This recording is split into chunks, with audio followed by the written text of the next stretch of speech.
ನಾವು ದಿನಾಂಕ 21/10/2025ರಿಂದ ನವಲಗುಂದ ತಾಲೂಕಿನ ಕಾರ್ಮಿಕ ಕಚೇರಿಯ DEO ಅವರ ಬಗ್ಗೆ ಹಂತ ಹಂತವಾಗಿ ಸುದ್ದಿ ಪ್ರಚಾರವನ್ನು ಮಾಡಿದ್ವಿ.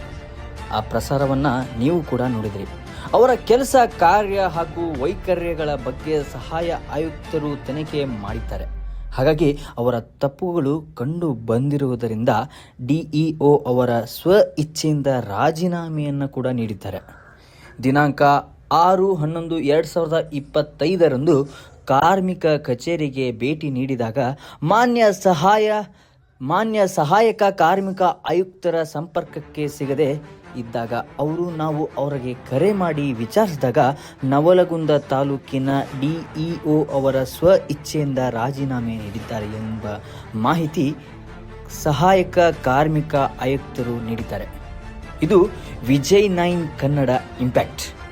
ಸಾರ್ವಜನಿಕರು ತಮ್ಮ ಯಾವುದೇ ಸಮಸ್ಯೆ ಇದ್ದರೂ ನೇರವಾಗಿ ನಮ್ಮನ್ನು ಸಂಪರ್ಕಿಸಿ. ನಿಮಗೆ ನ್ಯಾಯ ಕೊಡಿಸುವಲ್ಲಿ ವಿಜಯ್ 9 ಕನ್ನಡ ಸುದ್ದಿವಾಹಿನಿ ಯಾವಾಗಲೂ ನಿಮ್ಮೊಂದಿಗೆ ಇದ್ದೇ ಇರುತ್ತದೆ. ಭ್ರಷ್ಟಾಚಾರ ಮುಕ್ತ ಸಮಾಜಕ್ಕಾಗಿ ನೋಡ್ತಾ ಇರಿ ನಿಮ್ಮ ವಿಜಯ್ 9 ಕನ್ನಡ ಸುದ್ದಿವಾಹಿನಿ. ನಮಸ್ಕಾರ.